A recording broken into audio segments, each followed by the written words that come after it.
And I am absolutely delighted to share with you today a truly wonderful and beautiful 16th century Tibetan painting. This is a new addition to the small but choice collection of Asian art at the Yale University Art Gallery. It has recently been delicately and beautifully conserved by my colleague Cynthia Schwartz in our conservation department, and it is on view at the Yale University Art Gallery for the first time. Um, in addition to being a beautiful work of art and something that it's just fun to look at, this is also a religious painting. It is a painting associated with the Buddhist tradition. And we're going to look at this from two perspectives today. We are going to explore briefly the Buddhist world that this mandala of the protective or enlightened deity Shitatapatra embodies, and her name means white parasol. And we are also going to dig deep into how to read a mandala and what these things are. Before I begin, there are a couple of sort of business items I have to bring to the fore. One is that I have left questions at the end of this talk for a time at the end of this talk for question and answer session, and I'm happy to try to answer any questions that anyone has. If you would like to ask a question, please use the question and answer panel or button at the bottom of your screen. I will do my best to answer any questions. And if you're having any technical difficulties, please use the chat. Let me also remind all of you that not everything I'm going to show you today actually belongs to the Yale Art Gallery collection. One of the joys of an e-lecture is that you can bring in things from other collections and around the world. And the third caveat, and this is the most important, as this is fun. I personally find Buddhist imagery fascinating and endlessly engrossing, but it is absolutely fair to say that it is complicated. We are looking at an age-old practice tradition that includes multiple, as in thousands of volumes, written in a wide variety of languages. So I'm privileging the Sanskrit names in this talk, but we could use the Chinese, the Korean, the Japanese, the Cambodian. Buddhism begins with the life or the final lifetime of one person. His name in this final lifetime was Siddhartha Gautama. He was born somewhere between the 6th and the 5th century BC. And at this point in his life, after he had lived multiple lifetimes, sometimes as a human being, sometimes as an animal, he had actually acquired enough religious merit to be able to, during his final lifetime, transcend the phenomenal world, reach a deep state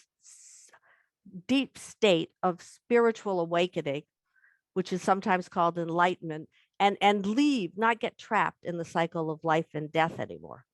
He is the Buddha. So when you say the Buddha, you are referring to Siddhartha, who is usually called Sakyamuni. There are also other Buddhas. There are a host of celestial Buddhas, and it is assumed within Buddhism that becoming a Buddha is the goal of practice. And so there are also ideally hordes and hordes of people over the ages who've achieved enlightenment and who we just don't know anything about and don't see. So Buddha images are a little bit hard to read, but kind of fun once you start understanding them. Any Buddha anywhere at any point in time is going to wear monastic clothing derived from Indian tradition. So the sculpture and the painting that I'm showing you both are shown wearing a kind of long sarong-like garment, which is covered by a big square shawl. So the shawl is sometimes worn over both shoulders, sometimes, as in here, just over one shoulder. But that is the primary clothing worn by a Buddha. Buddhas often have halos, either in sculptural or painted form. A halo, as many of you know, is a solar symbol that first developed in the ancient Near East, ancient West Asia, and spread into Christianity as well as into Buddhism. Because they have reached a deep, deep state of spiritual awakening, Buddhas are physically perfect. So they are young, they are youthful, The texts describe their bodies as being golden. They have the shoulders of a lion, the legs of an antelope, and they also theoretically can have 30 major and around 80 minor markings or clues on the body itself that remind you that this is a spiritually advanced person. Not all of these markings show up in the visual arts, but there are a couple that are kind of repeated almost consistently that are worth understanding.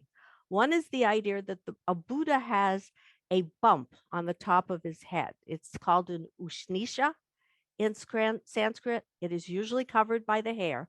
And basically, that is a mark that tells us that this is a person who has a deeper spiritual wisdom and understanding than other people. The tuft of hair or third eye in the middle of the forehead also reiterates this fact. Buddhas and other Buddhist deities are shown with very, very long earlobes. That is a reference to the fact that when the historical Buddha, Siddhartha, now Sakyamuni, chose to leave home in his quest for enlightenment, he removed his jewelry, and it had been so heavy that it had pulled his earlobes down. Because Buddhas and other Buddhist deities are always physically perfect, you need to read other clues in order to understand who within this vast pantheon of deities is being depicted or is the subject of discussion. And that includes postures, gestures, which are known as mudras, and things that people are holding in their hands. So Buddhas, who within the Buddhist context are seen as slightly removed from the phenomenal world and living in a transcendent reality, are also often shown seated, specifically in a posture that we associate with yoga and meditation. They also do things with their hands, and it is the hand gesture or the mudra that helps us identify the Buddha in this sculpture and painting. This is known as the gesture of touching the earth, and it is a reference to a moment in the biography of the final lifetime of the historical or teaching Buddha, Sakyamuni. He, in his final lifetime, things happened that, not to be too colloquial, woke him up, and he became aware of the need to understand yet again a greater reality. This was a time of great religious and spiritual fervor within India, and he spent a good part of his lifetime studying with all the noted teachers of his day. He then decided that nothing worked for him, sat down under a tree and announced that he was sitting there and meditating till he woke up, till he became enlightened, till he was the Buddha. So the forces of evil in the world did not want Siddhartha to become enlightened. So they tried to distract him with beautiful women and thunderstorms. And they tried to scare him with malevolent demons and things. And he remained focused and determined. And at one point during this torrent of distractions, the Buddha reached down and touched the earth. And he asked the earth to validate his right to seek enlightenment. And the earth thundered, and the forces of evil were vanquished. And Siddhartha sat and meditated.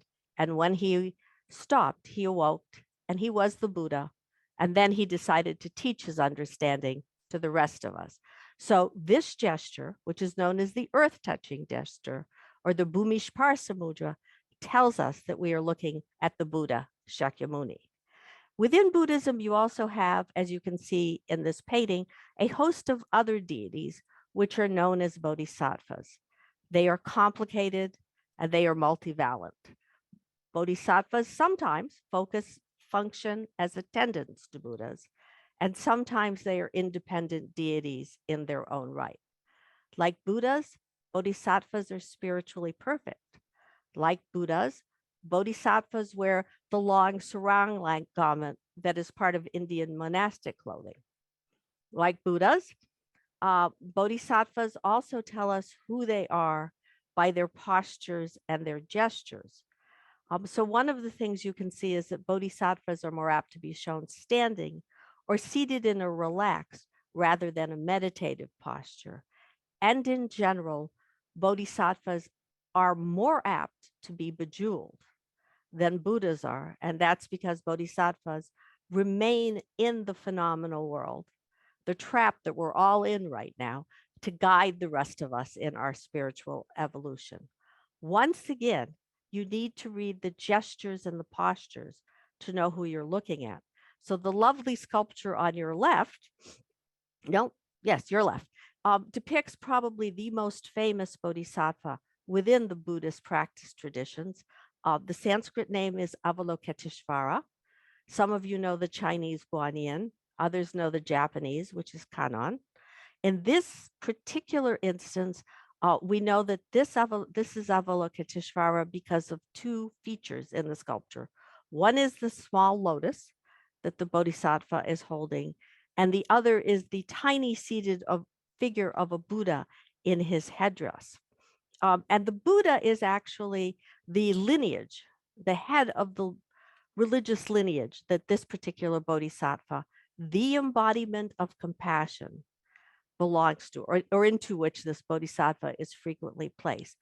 By the 6th to the 8th century, as Buddhism has completely developed and continues to develop and evolve in India, it has spread throughout all of Asia, and the group, the pantheon, although that's a dangerous word, of Buddhist deities continues to grow and grow and grow. One of the things that happen is that female figures become incorporated into Buddhist practice.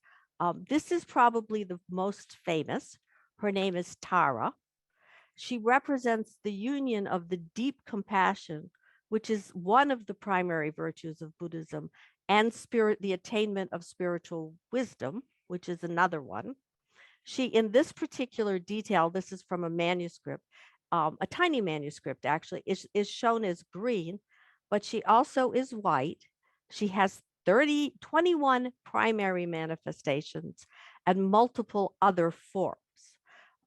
Also incorporated into Buddhism at this time are a group of enlightened protectors. This happens to be one of my favorite. He is Mahakala. So the word enlightened tells us that these are, again, spiritually advanced beings. And protector tells us that, like bodhisattvas, they are part of the phenomenal world and are there to help and guide all of us.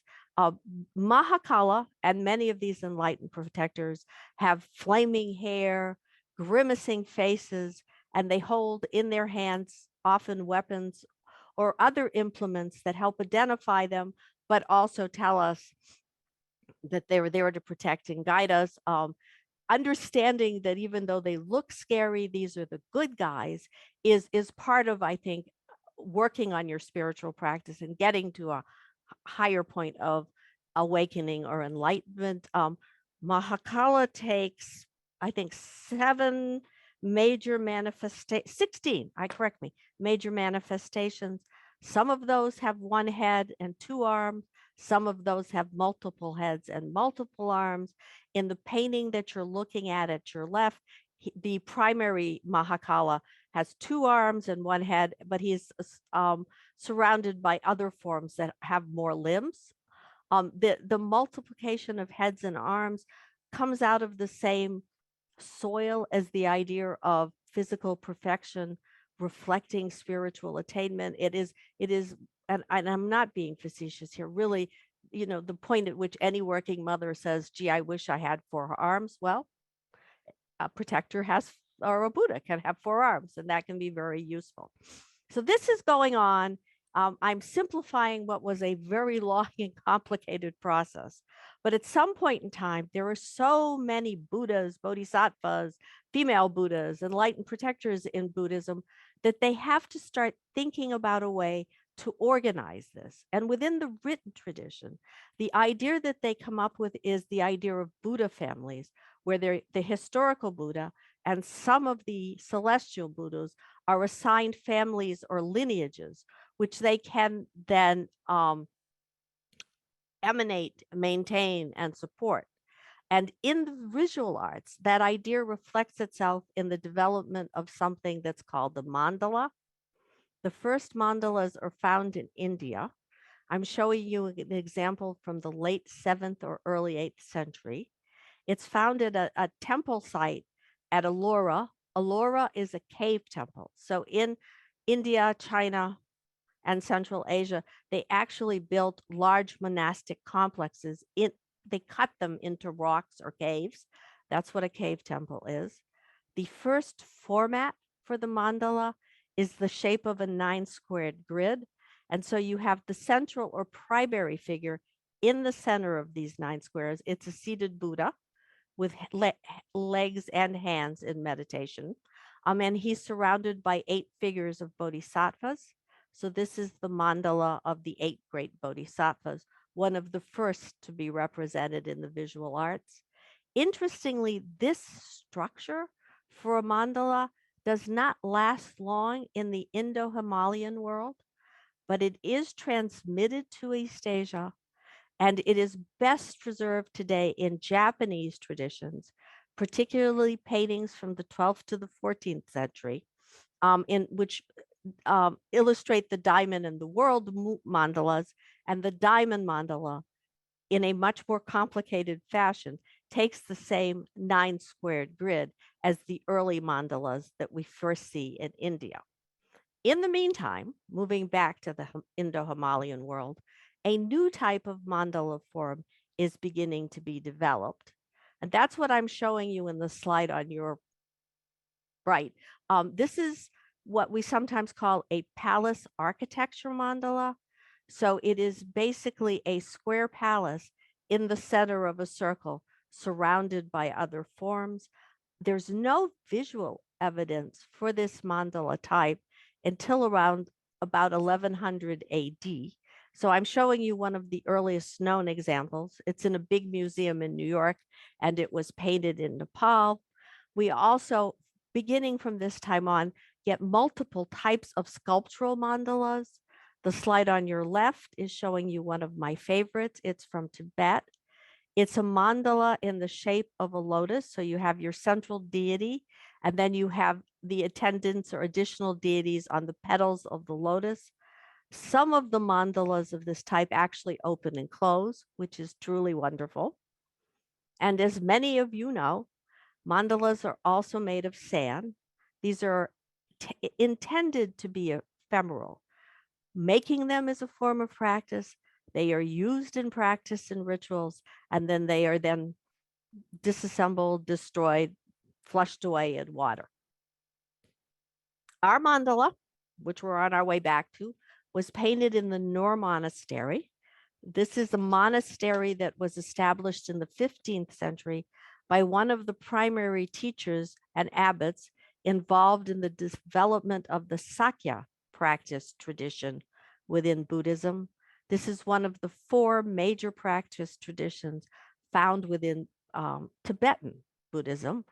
Nor is one of 2 major mother houses or central monasteries that are part of an extraordinarily large network of bigger and smaller establishments, all of which are dedicated to the Sakya practice tradition. Dedicated is probably the wrong word. All of which adhere to the Sakya practice tradition.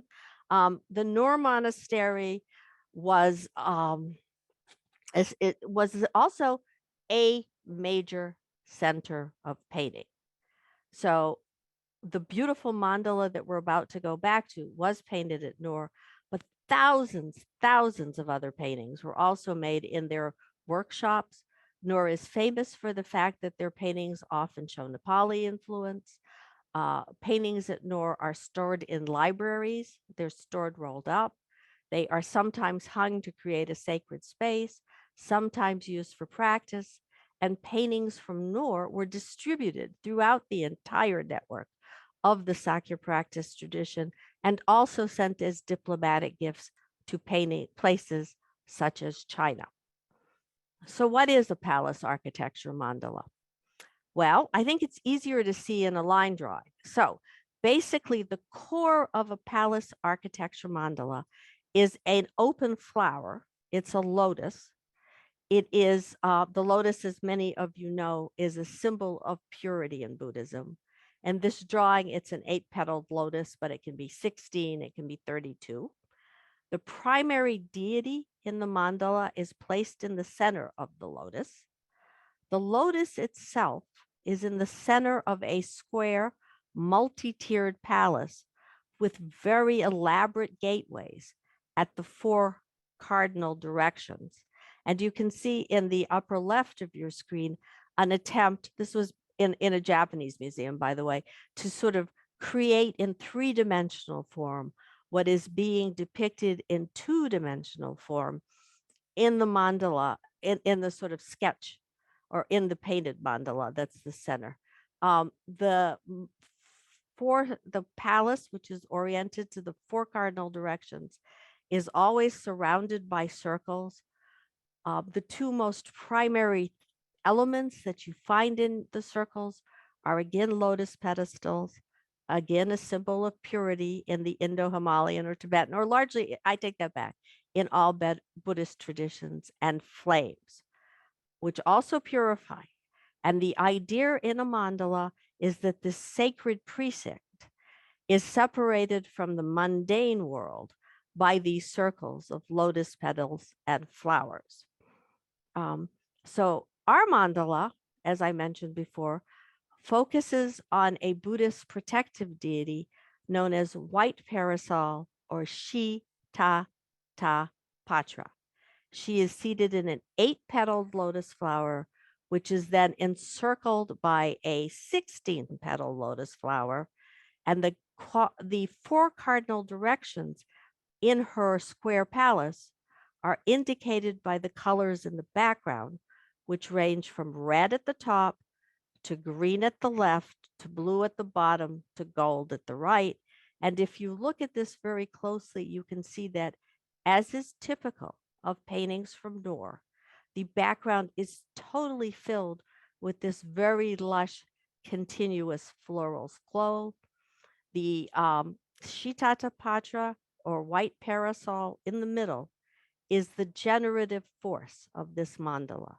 And that means that within her being, she both generates the cosmos that is depicted in the mandala and she maintains it. All Buddhist deities, or all primary Buddhist deities, are capable of depicting or representing this kind of action sphere or pure land or perfected world, and they generate it and they maintain it. They people it with avatars or emanations of themselves and with other figures that are somehow related to the practice tradition that is represented in the mandala. And you have to almost understand these mini cosmoses as metaphors for larger cosmoses, worlds in themselves, and active spheres in which the synergy of the wisdom, compassion, and charisma of the primary deity is creating and maintaining the world, and forces are moving back and forth. So Shitata in this mandala is encircled by 4 additional avatars, as well as vases that are initiation vases, and reflect the kind of implements that might have been used in practice. There are additional manifestations of other deities associated with her in the core of the palace, and then other figures that we will get to in a moment in the outside. I recognize that Tibetan paintings are hard to read, so I thought I'd use this 20th century Mongolian iconographic drawing to help us read White Parasol or Shitata Patra. In this painting and in this manifestation, she has 3 heads and she has 8 arms. Like all Buddhist deities, she's physically perfect. Like all Buddhist deities, you have to read the clues to understand who you're looking at. So she is called White Parasol because parasols, a white one and a green one, are the primary implements or attributes that she holds in her hands. And they are always shown in her 2 primary hands, which are the hands at the front of her body. She also holds a wheel, a symbol of teaching in Buddhism, a bow and an arrow and an axe. And these are symbols of the fact that you have to cut through illusion or bad habits in order to become a more spiritually awake person. And she holds a ritual implement that is known as a Vajra. She's somewhat of a later addition to the development of the vast, complex world of Buddhist deities in India, in the Himalayas, throughout Asia, and now in the world. Um, and she has multiple manifestations and avatars. She is sometimes shown with one head and two hands, again, always carrying the parasol that is her defining attribute. And in some manifestations, particularly in Tibet and China from the 17th, 18th, and 19th century, she has 1,000 heads, 1,000 arms, 1,000 legs, and 10,000 eyes. So her power is beyond human imagination, just to put it bluntly. In our mandala, as I explained a few minutes ago, she generates and maintains this cosmic world. So she's the source of the mandala. She creates it, she generates it, she maintains it, she supports it, she protects it. I did want to remind you that the Noor tradition is famous for these extraordinarily beautiful renderings of the gateways on four sides, and you can clearly read the lotus petals and the flames that are supporting the central core of our painting. And Sitatapacha, as you move from the sacred world through these circles into the mundane world, is also supporting and creating parts of the phenomenal world that are part of the ritual and practice, that are part of the understanding and occasional use of mandalas. So in this particular painting, there are manifestations, emanars, avatars of additional deities that are shown in the four corners. And there is a real emphasis on monks and teaching in the background as well. By the time you get to the 16th century, Buddhist practice in general, as I mentioned before, has achieved a great level of complexity, and practice lineages, in addition to spiritual lineages, where you have a sort of generating Buddha, one of the historical or celestial Buddhas that's generating a lineage of deities and practitioners. You also have practice or teaching lineages. Those are extremely important in later Buddhist painting and often depicted, therefore, in later Buddhist painting. And so you can see that the top and the bottom of Yale's painting are involved with and fascinated with the idea of lineage. Oops, I'm going the wrong way. If you read the top, as is typical in paintings from Noor and other Tibetan paintings, you can see that we have a seated Buddha. This is the Buddha who's responsible theoretically for the creation of the white parasol practice. We have another Bodhisattva who is also part of the practice. And then we have a series of monks who can probably, if with more research, be identified as specific teachers within this practice tradition or practice lineage. And one of the things that I really like about paintings from the Noor Mandala, from the Noor monastery, is that usually or often the monks seem to be in conversation with each other. One is always facing the other.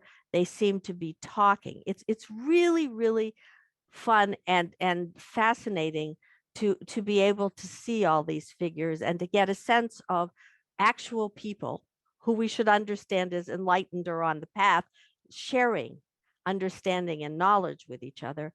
And this is sort of recreated in the bottom of the painting, where, as you can see, there were again two monks, one sort of conversing or sharing knowledge, and then a host of other protective figures, including additional manifestations or emanations of Shitatapatra and Mahakala, who we met very briefly earlier in this lecture. Our painting is inscribed, And we know that it was given by the 10th, or commissioned is a better word, commissioned by the 10th abbot of the Nor monastery, whose name is Gontung Pelwar, in order of the 9th abbot, who was probably his teacher.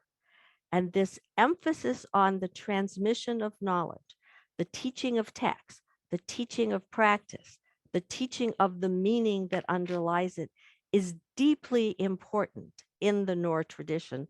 So in addition to lineages that we find on mandalas and in paintings, we also find within the Nor tradition a vast number of paintings showing lineages. So this is the 9th teacher, Lachung Senge, who is very important, with the 8th abbot of the monastery. And this is him again with the 9th abbot of the monastery. So these are the two people that are represented or in the inscription on Yale's painting. You can see that portraiture is a little bit loose as a phrase when looking at these, but they are sort of spiritual portraits in the sense that they are about taking a lineage and transmitting it. If we go back to the idea of reading religious imagery or Buddhist imagery in terms of postures and gestures, you can see that our teachers are seated in the yogic posture we associate with meditation, and they are holding their hands in gestures that tell us that they are teaching, which are also gestures used by representations of Buddhas. One of the most common is the thumb and the forefinger touching, which is a reference to turning the wheel of the law, or excuse me, or to practicing or teaching Buddhism. The back of our painting is inscribed. And it's inscribed with syllables. The 3 syllables that we're looking at read Ah Hung, and they are seeds which contain body, mind, and speech. So they are references to all aspects of a human being that need to be used or added to practice. If you look at their placement very carefully, you can see that there is a syllable placed where each deity is placed. So if we go back to White Parasol, the generative force in Yale's mandala, she is represented or embodied by the syllables on the back of the painting, as are her additional avatars, as are all of the deities and teachers or monks that are part of the transmission and development of this particular practice lineage in Buddhism. Again, a new acquisition for Yale. Absolutely delighted to share it with you. I can say, and I'm bragging, that this is not the earliest painting in any collection at Yale University. It is also by far one of the most beautiful. It's on view in our galleries until May. And when you come to see it, and I hope you will discover that it is much, much smaller than you expect, because it is, as is often the case with powerful paintings, and I mean powerful in at least 2 ways at this point. It looks bigger in pictures than it is in life. So I thank everybody for your attention. I think I might have speeded this up a little bit, but that just leaves more time for questions and answers. So I'm going to open the question and answer panel and then come back to see you. So if anybody has any questions,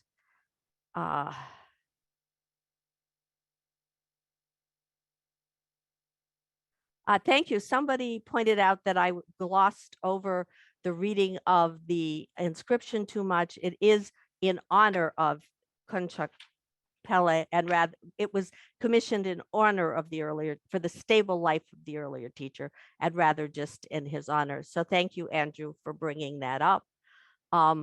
This is popping up a lot. So let me answer the question. I did forget to use the word tanka in this presentation. Tanka is the Tibetan word for painting. And so a lot of times instead of Tibetan painting, you'll see the word Tibetan tanka. They basically mean the same thing. So I'm happy to answer any questions anyone has, or talk about anything else. Okay. Okay, so mandala. How big is this painting? I don't remember off the top of my head. Please come and see it. Mandala is tough. So mandala is sometimes translated as cosmic diagram. Essentially what it is it's a visual image, um, painted, sculpted, made of clay, in which a core deity, the figure in the center of the mandala, is creating what is usually called a cosmos. So there's a tendency to gloss the word mandala as a cosmic diagram. And that seems to imply that the entire cosmos is created with this diagram. And that's not untrue. But it's also true that this is a mandala is really just an activity sphere, right? So it is a world that is generated by a central deity in the middle. The central deity generates that world. That world is shown often as avatars or emanations of that central deity, or at least as part of that central deity. And it is a place where a process, which is a practice, can occur, where either through visualization or even just through the inherent charisma of being near the painting, a practitioner can work on some aspect of themselves and request help from the generative force. So Shitata Patra, or white parasol, is primarily a protector against malign supernatural forces. She's sometimes cited as a protector against witchcraft. So you might do a practice focusing on her to help to protect you or to help you with the threat, but also to just become more powerful yourself spiritually so you can become enlightened. Is the white parasol Guanyin? No, the white parasol is not Guanyin. Guanyin is the Chinese reading of the Sanskrit name for the Bodhisattva Avalokiteshvara. So Avalokiteshvara, Guanyin, Kannon in Japanese, Chenrings in Tibetan, is in fact the most famous bodhisattva within the Buddhist pantheon. Avalokiteshvara Guanyin embodies the virtue of compassion for all living beings. Because Avalokiteshvara Guanyin is a bodhisattva, he is understood to have to remain in the phenomenal world and become accessible to all of us. Because this is a Buddhist deity, Guanyin or Avalokiteshvara has 33 different manifestations, and particularly within East Asia, by which I mean China and Korea and Japan, some of those manifestations are female. So this is again part of the idea that conceptually Buddhist deities are maybe androgynous. Realistically, they're often referred to as male. And then by the 6th to the 8th century, more of them become feminine, and some of them start taking feminine manifestations. What kind of pigments are located in this, used to make this painting? They are ground mineral pigments. The pigments are then mixed with a glue of some sort.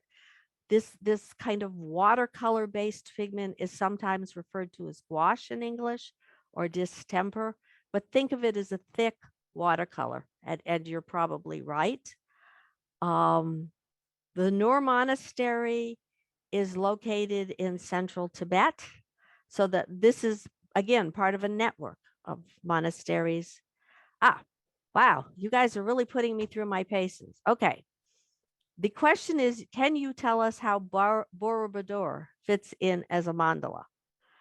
To remind those of you who might not be thinking about this every day of the week, Borobudur is a very famous monument in the central part of Indonesia.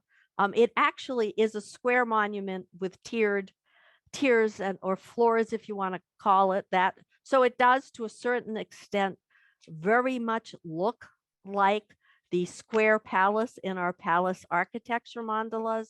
Um, it People go back and forth about this in the literature, which is voluminous. Some people think Borobudur is should be read more as a stupa, which is a round burial mound that is first used in India as a Buddhist monument. So it starts as a mound marking the remains of an important person. If it gets transformed into a Buddhist monument, the stupa then becomes the pagoda in East Asia. The Borobudur is not round, it's square. It does have stupas on the top. So depending on how you think about Buddhism and the evolution of Buddhism, some people think this is a stupa or a very fancy stupa, and other people think it's a mandala. I am personally more comfortable with thinking of it as a mandala and a kind of spectacular, three-dimensional, fabulous, monumental mandala. But it is a personal choice, and it depends how you want to understand it. And it gets embodied in arguments about Buddhism and when the kind of Buddhism that we see in mandalas and that we see in enlightened protectors is developed, and whether that is too many steps away from what is perceived of as a more austere original Buddhism that the Buddha taught, or whether it's part of the same trajectory. I'm very much personally and in my work in the same trajectory school, but there are arguments in the scholarship. Okay, let me look at these for a minute, please. Okay, so were these images used for visualization? They could be, but they weren't necessarily always used that way. In visualization, as you all know, the idea is that you look at something like this and you essentially memorize and internalize it, and then you can sort of metaphorically walk through it in your head. And the idea of this kind of practice includes the notion that you somehow move from the mundane world, the outside of the circle, into the spiritual world where you can connect with the primary deity, white parasol, or Shitatapatra. And then, you can achieve whatever your goal is at the time. That goal could just be protection. It could be spiritual development in a sort of looser sense. It could also be working on some flaw in yourself, which is prohibiting you from becoming the truly spiritually awake person that you can become. And within Buddhist practice and within the use of imagery for visualization, there's lots of argument going on about, can you become enlightened in one lifetime? This is the very complicated Tibetan practice thinks and often suggests that it is possible in whatever lifetime you're in. As I mentioned earlier on, it was assumed that it would take multiple lifetimes to reach this enlightened space. It's in all Buddhist, that this sort of, can you do it now? Do you have to live a lot? Is really kind of a dialogue throughout a lot of Buddhist literature. I don't know the answer to that because, it's always hard to talk about this, fascinated as I am by it, because fundamentally I'm not enlightened yet. And so not sure. So somebody wanted visualization. You would move from the outside to the inside, basically in visualization or in memorization, but you might move from the inside to the outside as well. And what I was trying to get at is this notion of synergy, right? Because there's a core generative force in this mandala, and you move back and forth in your mind as Shitatapatra generates the cosmos. Forces are moving out and forces are moving in, and an individual practitioner can sort of join the flow, so to speak. Okay.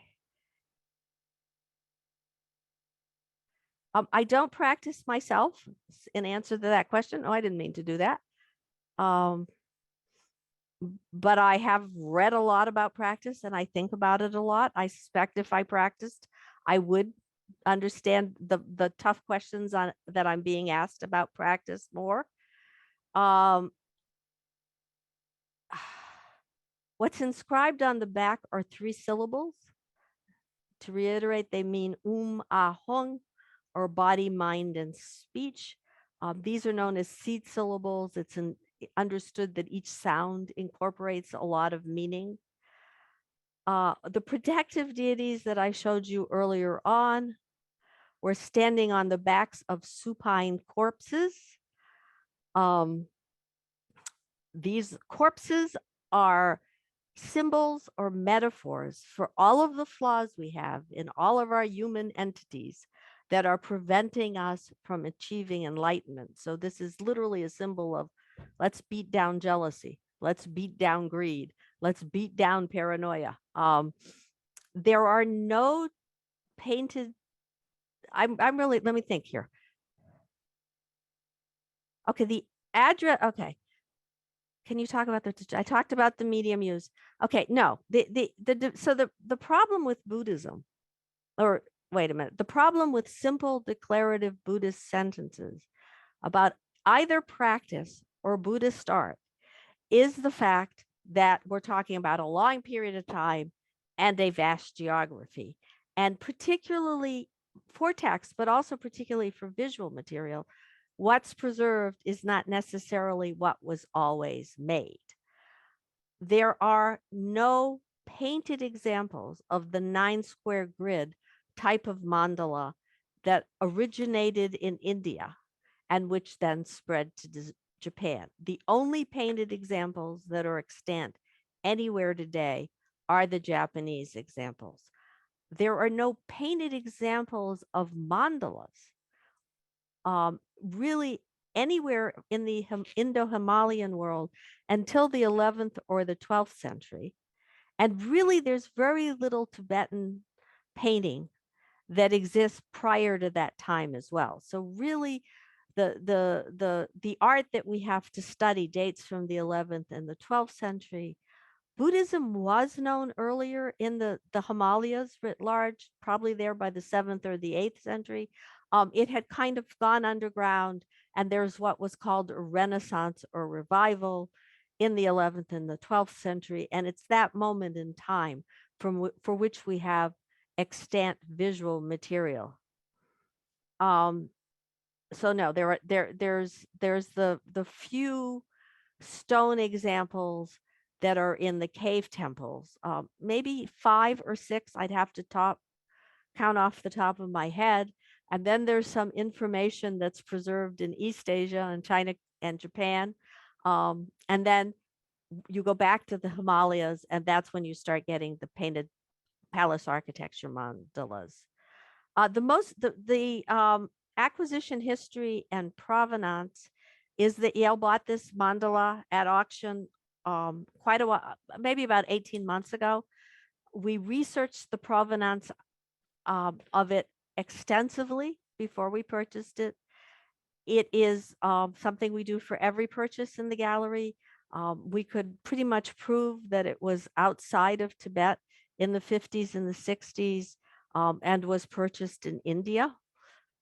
So we were comfortable that it had a large provenance. Okay, the question is really hard. Why is red a predominant color used? That's a function of taste and style. At the Noor Monastery, paintings from Noor, paintings in the Sakya tradition generally are, we love them because of their bright jewel-like colors. So there's red, there's blue, there's green. They're really pretty. Our painting is in its original mounting. There's a large piece of fabric above the painting. That is a correct statement. You often find these in Tibetan paintings. They are sometimes lowered when the painting is not being in use, and they're protective.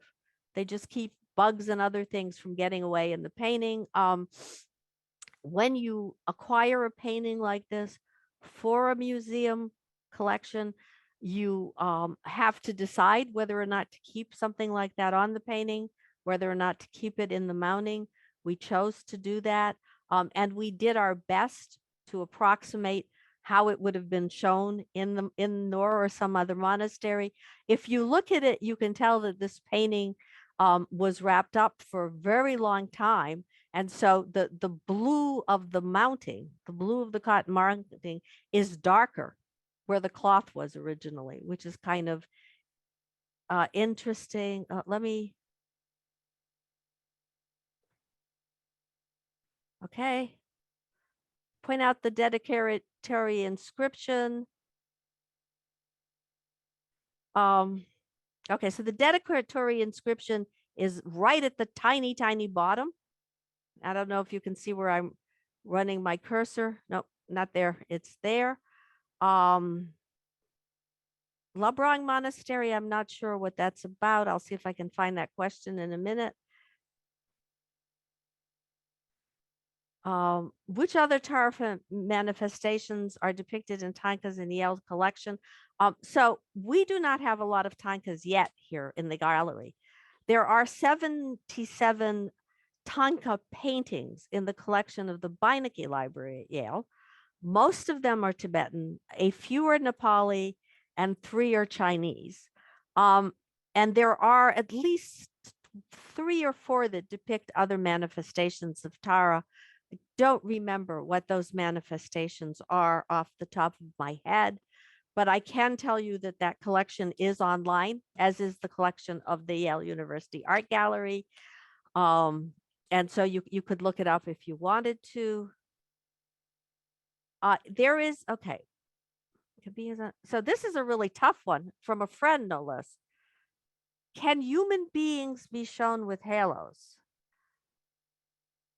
I think theoretically, human beings cannot be shown with halos in religious traditions unless they are at a certain point in their spiritual development.